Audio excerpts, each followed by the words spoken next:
Hello, my name is Taya Graham, and welcome to the Police Accountability Report. As I always make clear, this show has a single purpose, holding the politically powerful institution of policing accountable. And to do so, we don't just focus on the bad behavior of individual cops. Instead, we examine the system that makes bad policing possible. And today, we will achieve that goal by showing you this video of a man who had been the victim of police brutality attempting to file a complaint against the cops who abused him. But it's what happened when he tried to hold police accountable that is even more alarming. Pushback by the same department that reveals just how hard it is for civilians to fight back against police overreach. Now, as I already made clear at the beginning of the show, our primary job is to hold cops accountable. It's a process we take very seriously, which is why I'm showing you the video you are seeing now, because it tells the tale of a person who has faced not just a botched raid, false arrest, and the injury of his loved ones. He also was arrested when he later tried to help someone else hold police accountable. But it's also a case that embodies both the spirit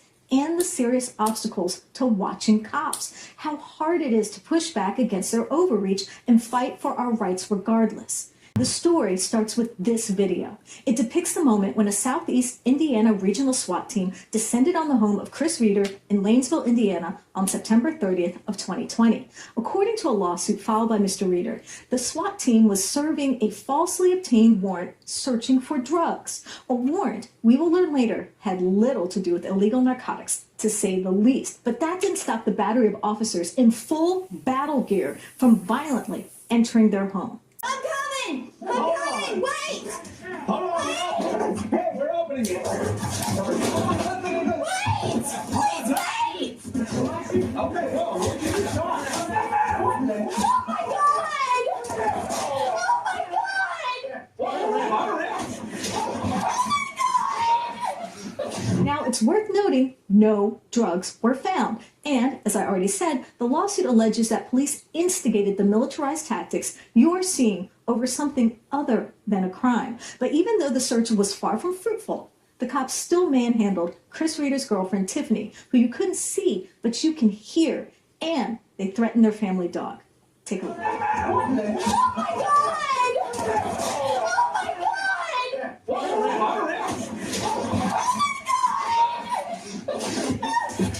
Come out, your hands up! Hands up!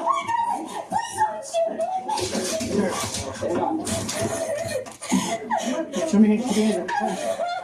Come here. Come here. Record! No.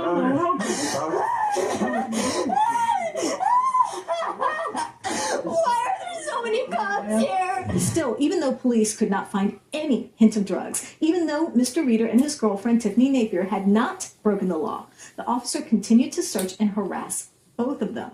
Just look. So what's the warrant for? Before you go in, I don't even know what the warrant is. I thought y'all shot. No. I was like, what the fuck did you shoot I think that's for? why you delayed, because you were Well, hell yeah, I thought you were gonna shoot me. I know, man. I was like, at least I'm gonna be looking at film if I got it on TV. Yeah. Whatever you need,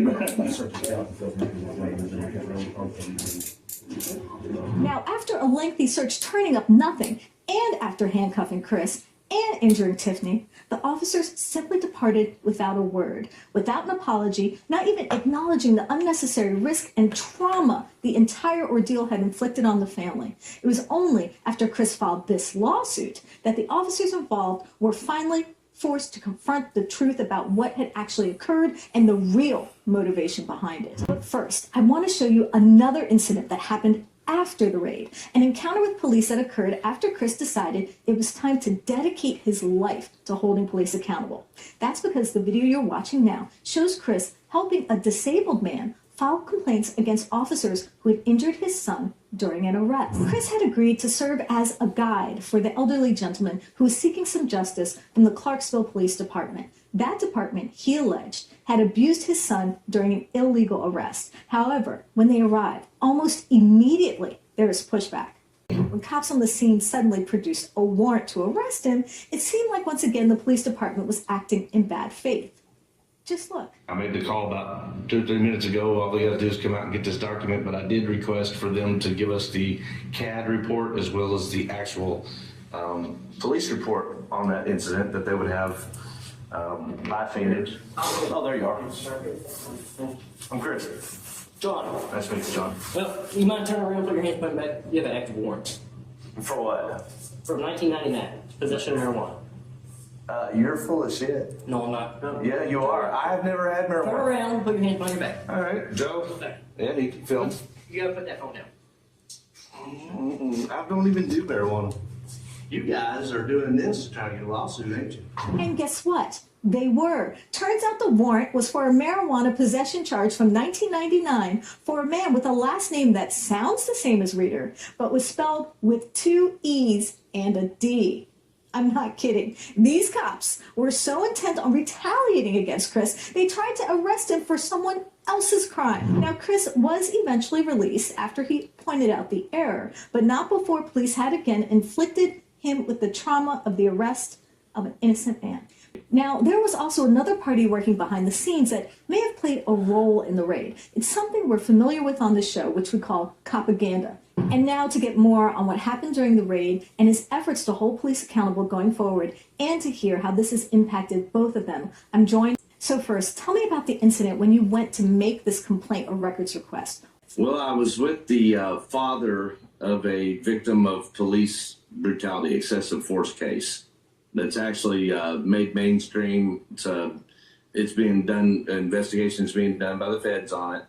So the person that I was with was the father. His name is Joe. His son had fled the police in Kentucky, and when they caught up to him, they lost all control. They yanked him out of the car and just beat the boy to a pulp. There were 2 Hardin County, Kentucky officers and a couple of state, Post 4 state police. I believe Post 4, might be Post 5. I think it's Post 4. No, that's fine. But the beating was really, really bad, Taya. Just for example, the kid got hit 32 times that we counted with the flashlight, with the big mag light. He was tased 4 times, 4 cycles.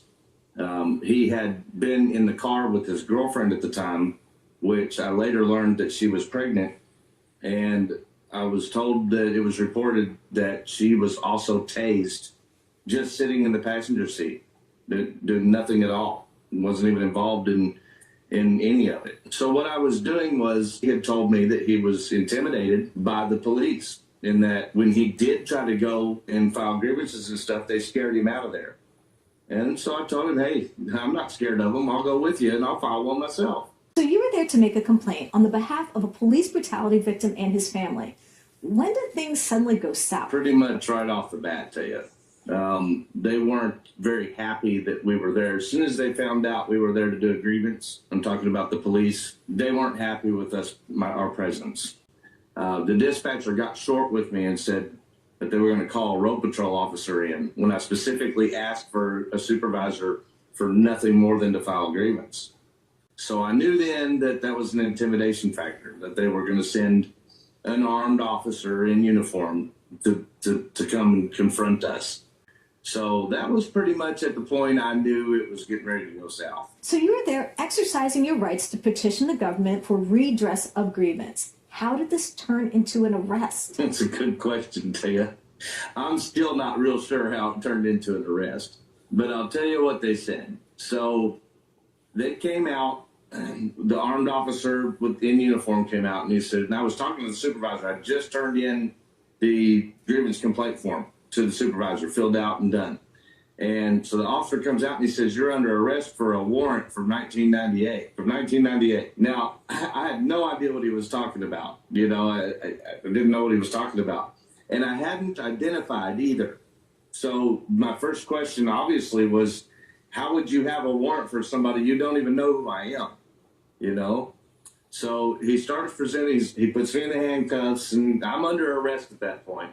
But I stood on my rights. I knew not to offer anything unconstitutionally against myself. So I told them, you know, I do not give consent to a search. I told them that they're not to shut my cameras off, so on and so forth. And they violated all of them. You know, I was in handcuffs. He was shutting my cameras off. He was going into my pockets and getting ID. And he said, yep, that matches. Well, he was talking about my name, okay? And tell you, the officer didn't realize that was an audio recorder. So later, after I got out of jail, we listened to what was recorded on that device. And the officer explained he actually admitted to a conspiracy with his supervisor at that time. So I later learned what they had done. He said it into the mic. He said that they had ran my license plates on my vehicle, which was parked in a public parking lot. Ran my license plates, and he admits to fabricating details to create a warrant, to create an arrest, is what he had said. It could have been an old case file that maybe was similar in nature, like the name was close, but there were details that had to have been later added to create a warrant. Do you think this warrant was manufactured to retaliate for your filing complaints and having a police accountability channel? Yes, absolutely. Like the address that they said from the original charge never existed. So how has this impacted you and Joe? I would imagine there are financial costs for you, attorney's fees, car impound, bail, etc. I mean, and this must have been intimidating for Joe as well. Joe is intimidated. He's a strong guy. You know, I mean, he stands up for his family and his son and his rights and all that. So this is not your first encounter with law enforcement. There was a terrible incident where your home was raided. Who came into your home, and was this a no-knock warrant? Well, it was Clark County Sheriff's Department, and they were assisted by the Southern Indiana Regional SWAT Team. When they came, it was supposed to be like a knock and talk warrant. They were supposed to announce, talk to us, have a conversation. They executed it as a no-knock warrant. They did not announce themselves. They came at dark, and they used a battering ram. That's how they knocked on our door. They enter your home with a battering ram in a very aggressive way. What happened next? The first thing was our dog. We had just gotten a new pit bull, so he was a puppy too. Well, when they were trying to bust the door in, they weren't successful on the first hit or two. They hit it. It was obviously a battering ram. It was really hard. Well, the dog went flying to the door. He ran straight to the door. Good dog. And then I'm apparently a good dog too, because I jumped straight up and ran right to the door with him. I didn't even grab a gun or anything. I just ran to the door in my pajamas. So I instinctively opened the door, and when I did, they fired a weapon. To me, that was the shot of an AR. Now, thankfully, it must not have been pointed at me, but the area that it was fired in is just a small 8-foot by 4-foot porch. And so my first thought is that I'd been shot, because the lasers were all over my body. You know, there was all these SWAT teams completely decked out in all their military gear, and the lasers were all over me, and then bam, you know, the shot went off. So that's what I opened the door to, was the firing of the weapon with the lasers. And I immediately thought I was hit. So I kind of felt my chest, and then I thought, no, they shot Diesel. So I looked down at the dog, and he was still barking away at him. He wasn't down, so I thought, okay, well, they didn't shoot us. Well, then I realized I had kind of instinctively pushed the door back shut again, you know. So I screamed, stop shooting, and there's a viewing window on our door, and I put my hands in it, and I said, please don't shoot anymore. He said, put your hands behind your back, just, you know, stay calm, turn around. I was doing all those things, so I put my hands behind my back for him. And as soon as he clicked the second handcuff, this huge 6'4", 300-pound guy with the ponytail jumped over the rail of the porch, grabbed me in a full Nelson. He had his gun in his hand, and he was dragging me out to the porch, hitting me in the head with his gun, fighting me. That I was not fighting, but I was getting beat up, tell you, by this man. So I ended up just taking a face dive in handcuffs with this 300-pound man on me, and just straight to the concrete face first. Well, when I did, I looked up and I realized that the SWAT team members were now coming to beat me up too. They jumped in thinking he needed help, I don't know. But they came in and they started hitting me with their guns while I was face first in handcuffs on the pavement. He cracked me in the head as hard as he could with the butt of his pistol. And she came to the door at that point with her camera. She was holding her phone, recording it. So the last thing I remember actually hearing at that point was Donovan yelling, no recording, and jumping off of me and running towards her. So, Tiffany, I can hear in the audio that you were concerned for your animals and for Chris. Do you have any idea what was going on? And also, we hear you scream on the audio. What happened then?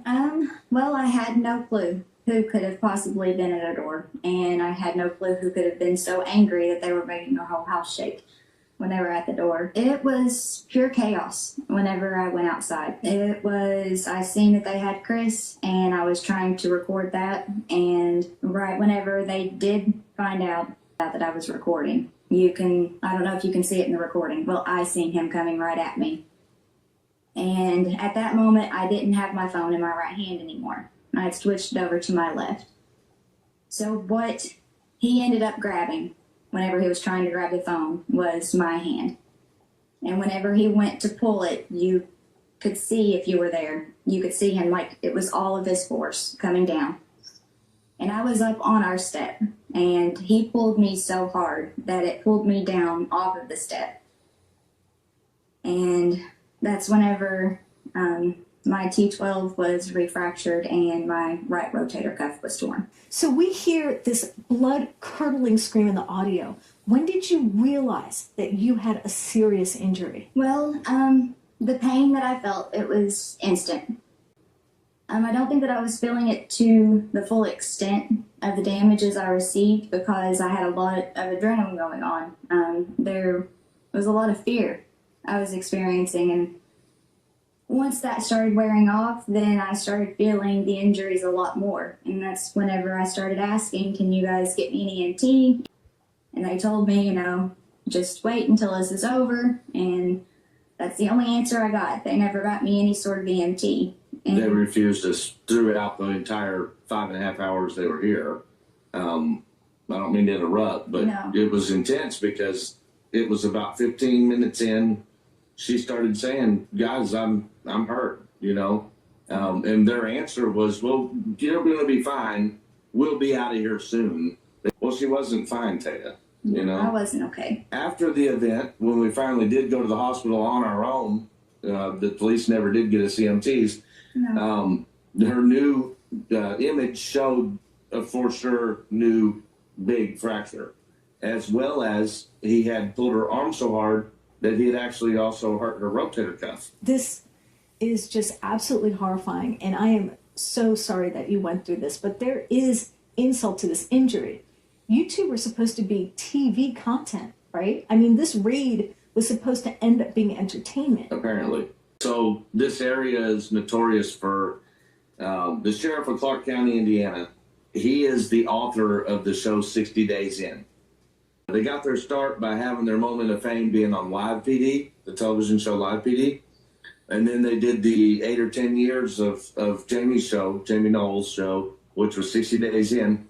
And I learned later that they were canceling the contract for 60 Days In, and that this same team, this agency, the people that broke in our door, were trying out for new content so they can create a show that they call Narcoland.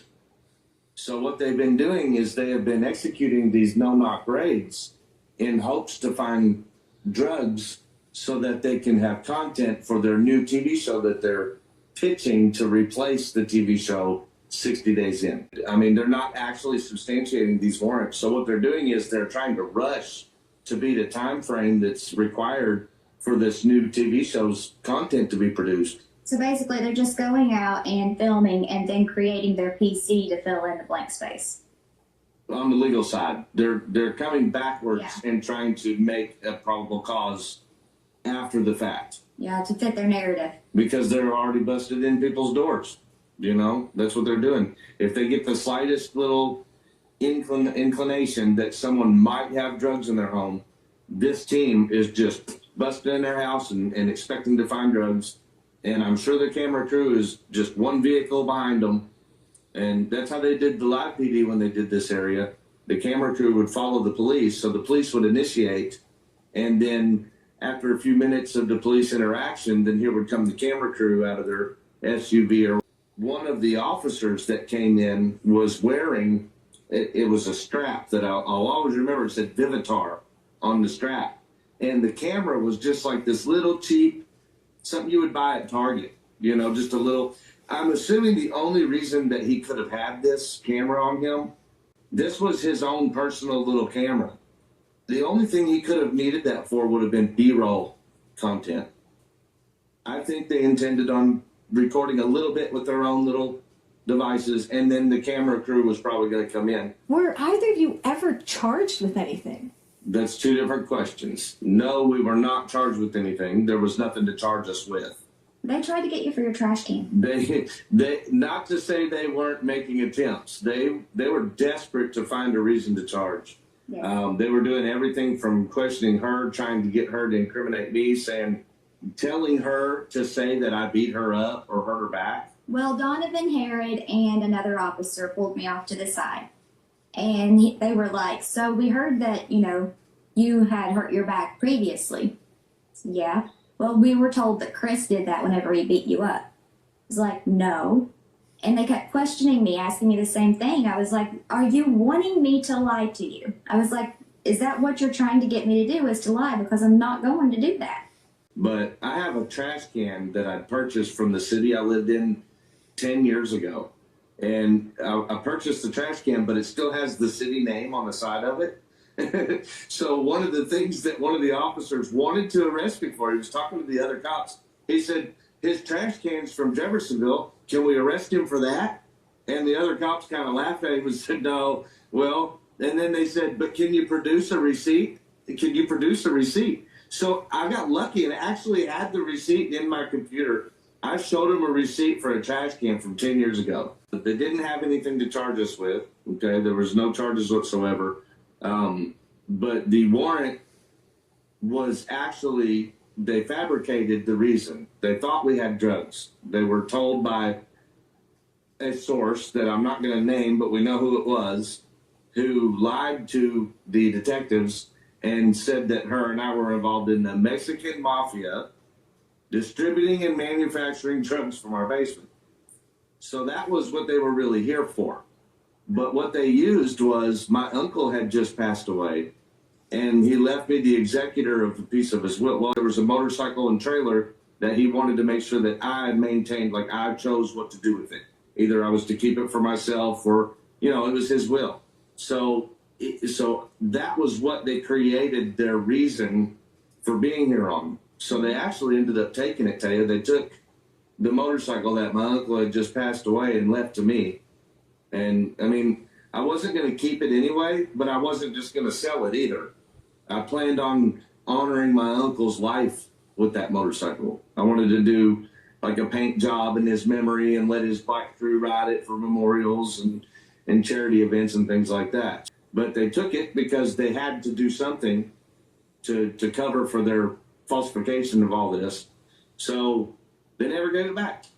I never got it back, even though they knew it was mine before they ever took it. Now, I think one of the most troubling aspects of this case is not just what it says about policing as an institution, but how we are creating a form of law enforcement that literally creates more problems than it solves.